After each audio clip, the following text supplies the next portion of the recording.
Secret Agent X versus Dr. Death by Will Murray. Chapter 1 Owl of Ill Omen. The damn owl is back, boss! Tony Caminetti, self-styled king of the criminal underworld, jerked the cigar from between clenched teeth and pushed himself out of his leather easy chair. A moment before, he had been smoking a pantanella cigar while imbibing a snifter of brandy, basking in the satisfaction of a man who had reached the pinnacle of career accomplishment. On the highboy table lay an afternoon newspaper with his name emblazoned on the front page. King Caminetti reveals secret group. But now, Tony was scowling. Tying his silk tasseled lounging robe closer around his lean middle, he strode over to the French doors of his overdone penthouse on the top floor of the Quiller building in Manhattan. This, too, was a sign of a man having reached the pinnacle of his life. For Tony Caminetti controlled the rackets from New York City to Los Angeles and points in between, yet no beat cop or federal agent had dared arrest him, nor would they in the future, not after this day. Tony Caminetti had just given the New York press the scoop of the century. He revealed that he was a member of an organization known as the Secret 12, which had banded together for one extreme purpose: to defeat the insane master scientist known as Dr. Death, headed by no less than the President of the United States. Often meeting after hours in the Blue Room of the White House, the Secret 12 was composed of notable men of power in and out of government, who had taken a solemn oath to smash the schemes of Dr. Death, a mad genius determined to hurl civilization back into the Dark Ages. But the Grim Reaper appeared to have finally claimed Dr. Death. He had not risen like a phoenix from the ashes of his most recent defeat. Now that more than a year had passed, the president had been publicly declared him officially deceased and privately disbanded the Secret 12. Their important work apparently accomplished. The other members had gone back to their routine lives, considering that the oath they had sworn of utmost secrecy still held them, and so they had remained mum. But not Tony Caminetti. The crime lord held nothing sacred. During Prohibition, he had been the uncrowned king of the bootleggers. With the repeal of Prohibition, he turned his illicit gaze upon other means of making illegal money that were even less savory: narcotics, white slavery, blackmail, extortion. Because the press reported that he had been recruited by the President of the United States himself into the private enclaves known as the Secret 12, Tony Caminetti believed that he would be henceforth untouchable. "What is this about an owl?" he demanded as he put his nose upon the glass door. Out on the roof patio, nights held sway. There was a half moon, but it was thinned by a pearly mist, and so spilled very little light. Stars sprinkled in the sky here and there.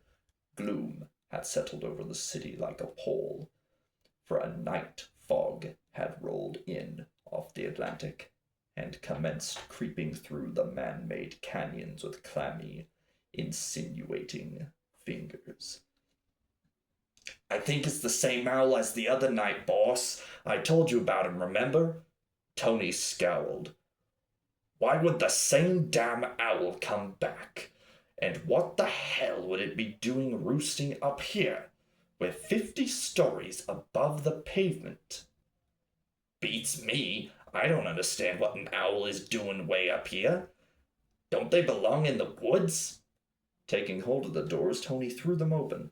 This gave him a better view of the feathered Vizient The owl was a spectral thing squatting on the tip of the furled parasol sticking up from a hole bored in the center of the patio table, its talons hidden by its feathered paunch. Black wings were folded against its white body. The bird's baleful gold-colored eyes were gazing fixedly in Tony's direction. "I think you're right, Vinny," grunted the Rackets King. "Look at those big, spooky-looking peepers. It's an owl." "Want me to shoot him away, boss?" "Did you say shoo or shoot?" "I said shoot. I tried shooing him away the other night. Look what good it did me. He's back." "Give me a rod. I'll take care of it. I could use the target practice." Reaching under his coat, Vinny yanked loose his .44 revolver, slamming it in Tony's meaty fist with a resounding smack. The mobster looked down and checked the action, then spun the cylinder, then lined up on the owl. The feathered watcher's great golden orb stared back unflinchingly. As Tony laid his gun sight upon the creature, Vinny remarked, "That owl don't seem spooked." "It's an owl," snorted Tony. "It doesn't know what a gun is." "I guess it's about to have its mind changed, huh?" Tony grunted. "It's about to have its nosy head blown off." Vinny laughed cruelly. "I guess that's one way to change someone's mind. I used to change a lot of birds' minds like this in the old days. Now shut your trap. All this chatter's wrecking my aim." Going quiet, Vinny watched with unconcealed glee. Cocking the hammer, the diminutive Italian set his sights on the tufted wedge between the owl's yellow eyes. They did not blink. Tony's black eyes locked on those of the owl, and his forefinger constricted on the trigger. In the middle of that faithful trigger pull, the owl did a strange thing. It unfurled its wings. Off to one side, Vinny blurted, "What the hell?" Witnessing the same thing, Tony hesitated. His cruel black eyes blinked, and he shook his head in a gesture of disbelief, as if shaking off an unwanted hallucination. "Am I seeing things, boss?" asked Vinny. "I don't know," muttered Tony, "but I'm asking myself the same thing." In the foggy night, the owl stood out due to its ghostly paleness. Unfolding from its feathered form like matched paper fans was a pair of wings that would not normally belong to an owl. These wings were black, membranous, and ribbed exactly like those of a bat. Vinny gawked at the impossible apparition. "Is that a bat or an owl, boss?" "It's gotta be a bat," growled Tony. "Those are bat wings." "But that head belongs to an owl. The body, too. It's got white feathers. Who ever heard of an albino bat?" "Well, whatever it is, it's about to become dead." Tony leveled his gun again. "Better get it quick before it flies off," warned Vinny. As he watched, the owl did not take wing. Its webbed wings spread out to their fullest extent as if in warning. His body tensed for the expected gunshot. Vinny muttered, "What are you waiting for?" Vinny's eyes were on the weird creature, so he was not looking at his boss when the revolver discharged, releasing a deafening gush of gunpowder flame. He expected the owl to explode in a crimson streaked cloud of chalk white feathers. The owl did no such thing. It patiently stared, not even blinking. The thump of a falling body jerked Vinny around. "Hell's bells!" he yelled hoarsely. Vinny was looking down at his boss, who was now sprawled on the parquet floor, the muzzle of his revolver tucked under his square-jawed chin. The top of his head burst open like a dropped watermelon. Only then did Vinny the Bruiser realize that his late boss's brains were splattered all over the surroundings, including his shirt front. Boss, what did you do? How'd you miss? You were aiming right at the damn thing."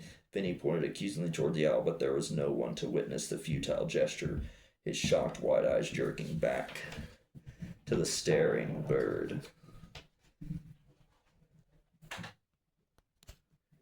The Bruiser watched it gather up its leathery bat wings and launch itself into the night sky. The owl, or whatever it was, made an eerie sound as it departed, disappearing into the low-flying fog. It screeched once, terribly, then produced a long, trailing moan of farewell.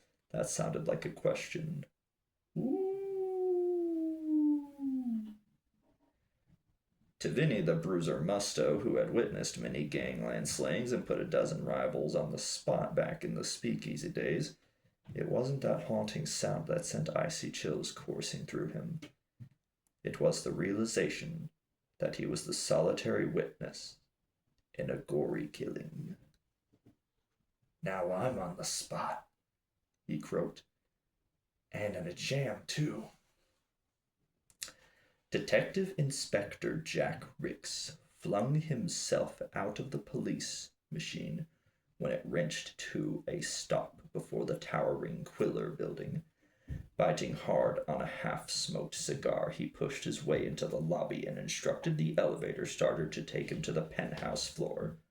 A hard-bitten man with a clipped mustache dominating his bulldog jaw, Ricks had come up the ranks of the force the hard way, pounding a beat as a lowly harness bull back in the era when horses outnumbered automobiles on city streets. The lift took him to the penthouse. When he stepped out, the grizzled veteran lawman strode belligerently toward what appeared to be a wooden door, and when he knocked on it, rang like steel under his pounding knuckles. A speakeasy-style peephole slid open, and a fear-widened brown eye stared out, giving him the once-over. "Open up, Vinny," barked Ricks impatiently. "You know who this is. You called me, didn't you?" The door unlocked. Ricks shoved it all the way open and clipped out. "You and Tony Caminetti is dead. Show me the body." "Right this way," said Vinny nervously. Ricks followed the underling into the living room, where he pointed with a shaken forefinger to the body of the former underworld lord.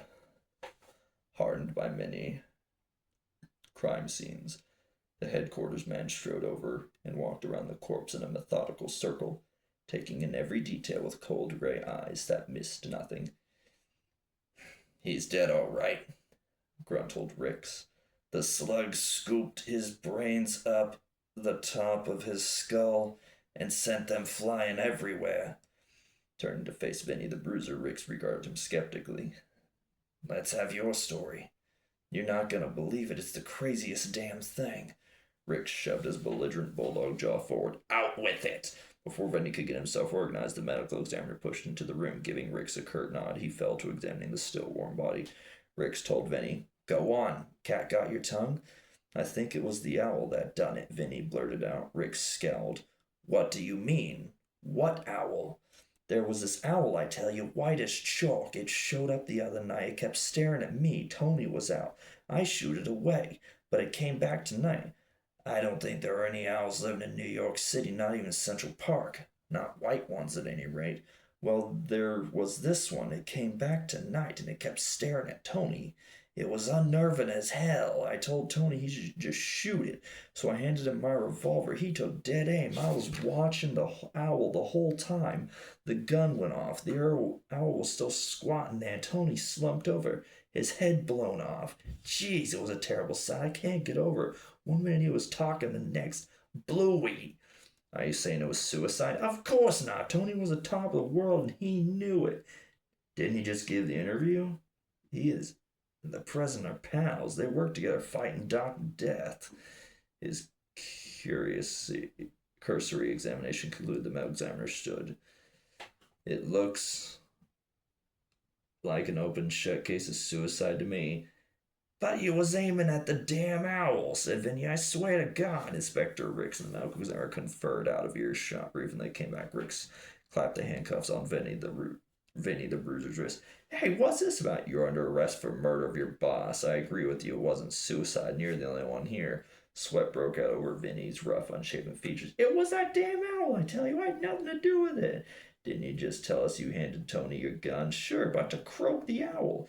And your fingerprints are on the murder gun, which you admit is your gun. With your long record, it's good enough a reason to arrest you." "I didn't do it," said Vinny. "Tony was like a brother. We kept in the right." "That's so. Tell it to the judge. Let's go." The medical examiner shook his head dubiously. "Imagine trying to blame cold-blooded murder on an innocent owl." "It wasn't a normal owl," moaned Vinny. "What do you mean? What are you trying to pull?" It was staring at us. I mean, Tony. He had his gun sight right on it, and it had its wings fanned out, but they weren't owl wings. I swear to God, they were the wings of a damn bat. A gruff voiced lawman squinted at the unnerved hoodlum with one eyebrow. Are you hopped up on something? I saw bat wings with my own eyes. Tony did too. He could tell you. He was a witness. Well, Tony Caminetti isn't going to testify to anything in court, grunted Inspector Ricks.